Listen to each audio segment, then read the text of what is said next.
When I first saw her walk into the auditorium, I thought my eyes were playing tricks on me.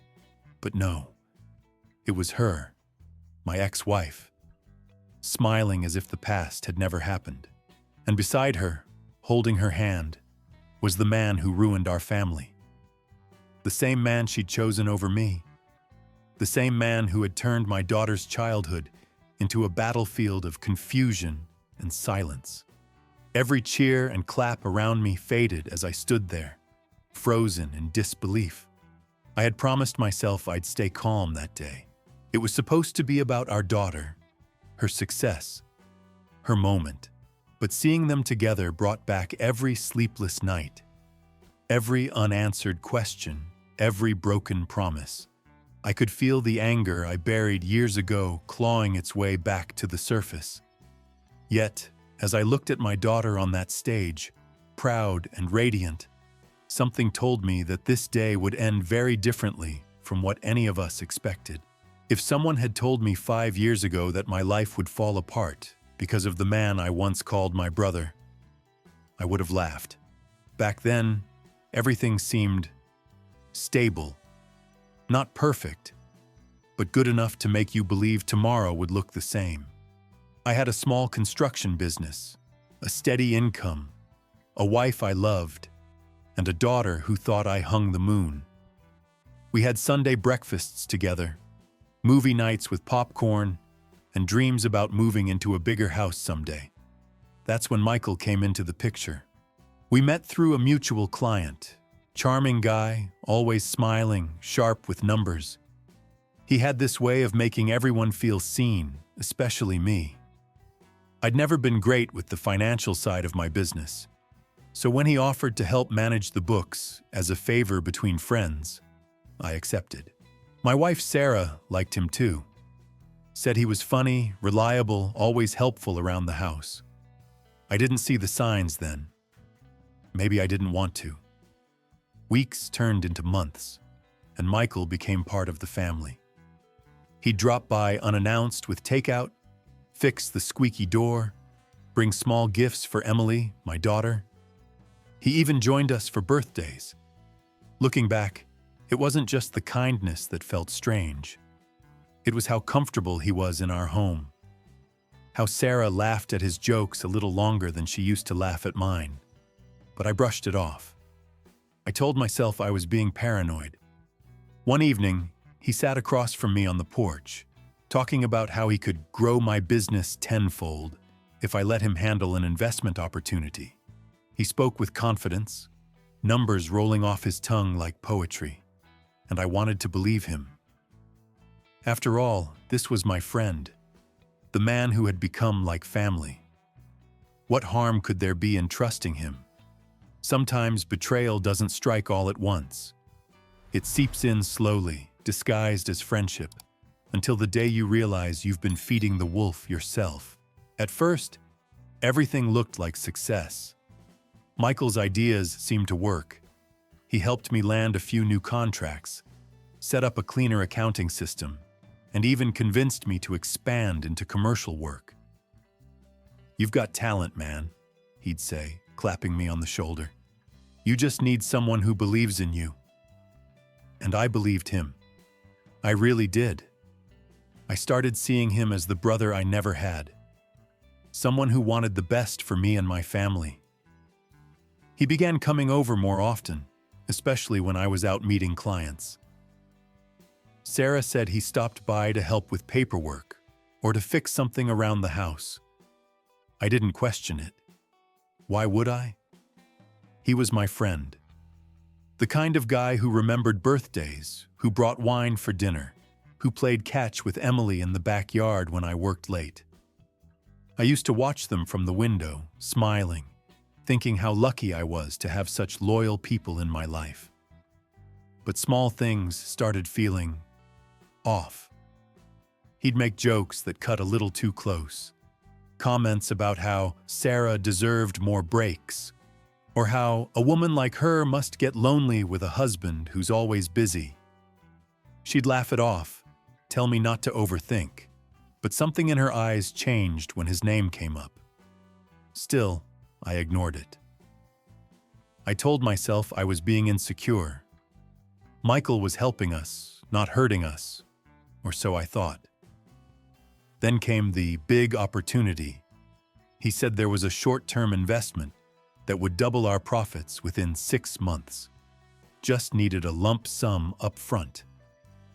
He showed me contracts, numbers, projections that looked solid.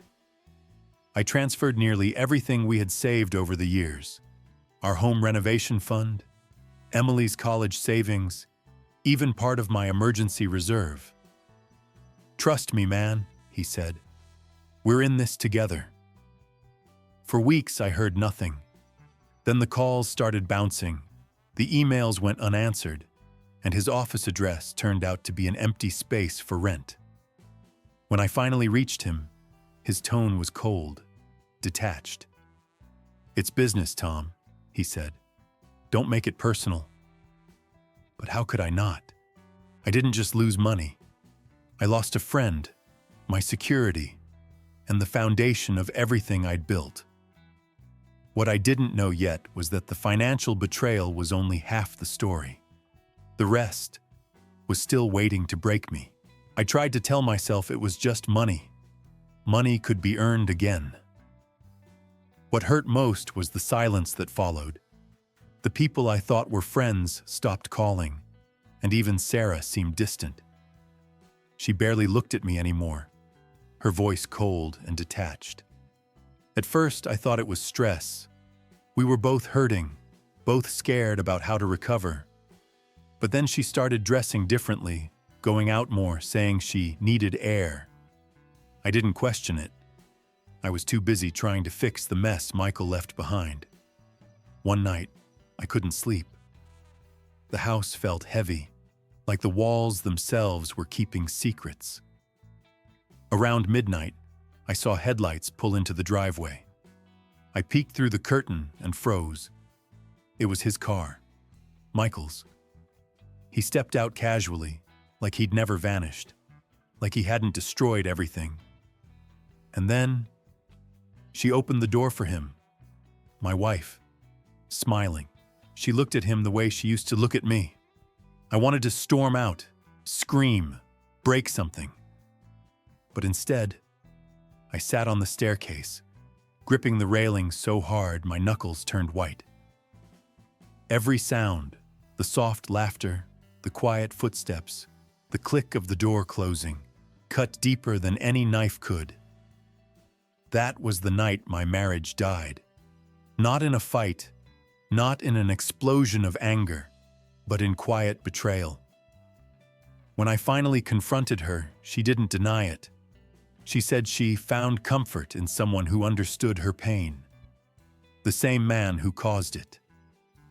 Within months, she filed for divorce. I lost almost everything, my savings, my business, my pride. But the one thing I refused to lose was my daughter. Emily was only 8, confused and heartbroken. She asked if I hated her mom, and I said no. Because I couldn't teach her hate. I needed her to grow up stronger than the bitterness that was eating me alive. I promised her, right there, that no matter what happened, I'd never let her feel abandoned. So I rebuilt from nothing, worked double shifts, sold my truck, took smaller contracts. I stopped going out, stopped answering questions about the past. Nights were long, but seeing Emily sleep peacefully was enough to keep me going. Over time, laughter crept back into the house. Her drawings filled the fridge again. We created our own little world, quiet, imperfect, but real. And for years, I thought the storm had passed, that I'd finally found peace in the wreckage. But peace has a strange way of testing you, because sometimes the past doesn't knock.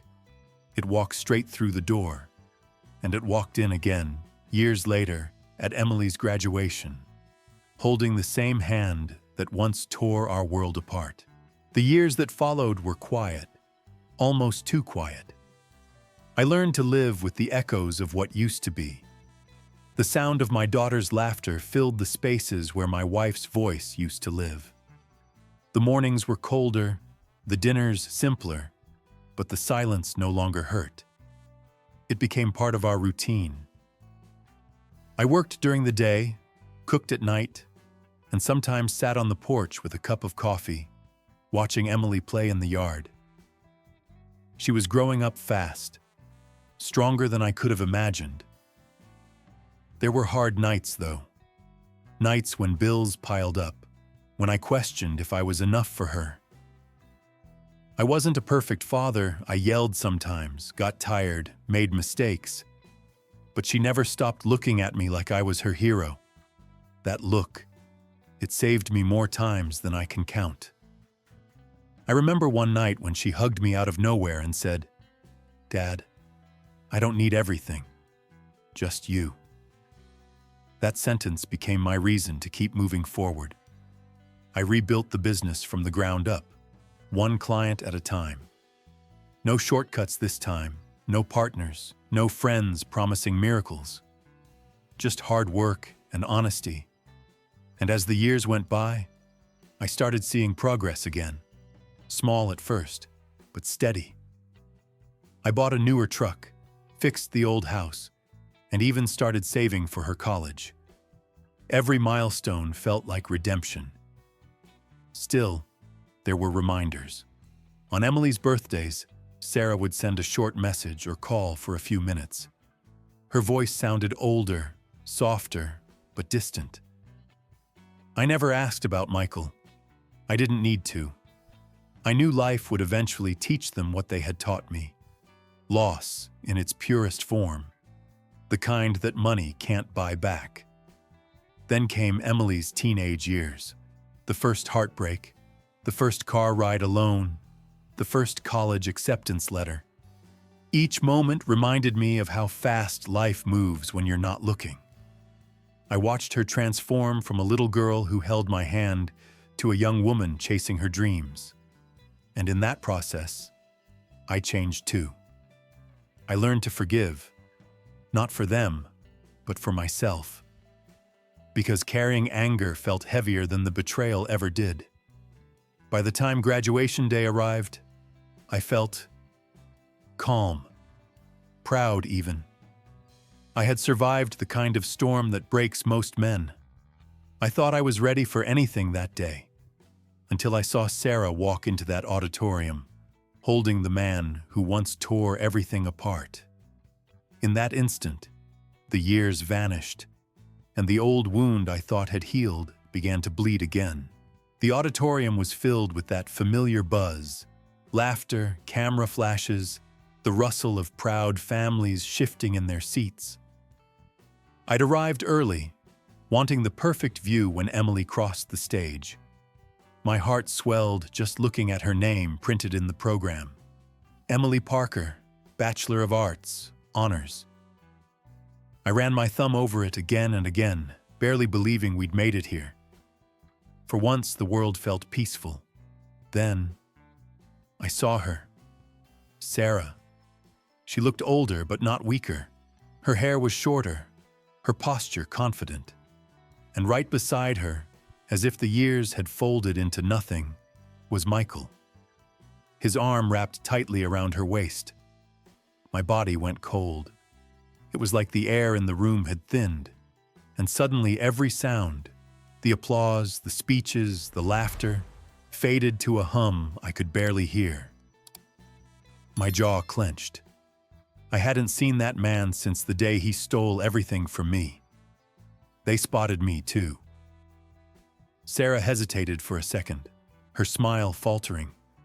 Michael, though, looked straight at me, steady, almost smug, as if daring me to react. I didn't. I sat there motionless, gripping the program until the edges crumpled in my hand. I wasn't the broken man he remembered. Not anymore. But seeing him next to her, so comfortably a part of my daughter's day, reopened every scar I thought had healed.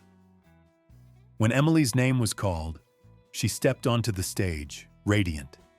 Her smile was the kind that makes every struggle worth it. I stood and clapped, louder than anyone else in the room. My heart was pounding, but not with anger, with pride. Sarah clapped too, tears in her eyes. For a moment, our gazes met across the crowd, and I saw something I hadn't seen in her for years: regret. Michael whispered something to her, but she didn't look at him. She kept her eyes on Emily, and then on me. After the ceremony, people swarmed the lawn for photos. I stayed back, letting Emily take her moment. Then I saw Sarah approaching, nervously, without Michael by her side. She stopped a few steps away, her voice soft, trembling. "She turned out amazing, Tom." "You did a good job," I nodded, not trusting my voice. And as Emily ran into my arms moments later, diploma in hand, I realized something powerful. I didn't need revenge or validation. I'd already won. As the crowd thinned and laughter faded, I walked toward the parking lot, holding Emily's cap in my hand. That's when I heard footsteps behind me. Michael's voice cut through the noise, calm, almost forced. "Tom, wait!" I turned and saw him standing there alone.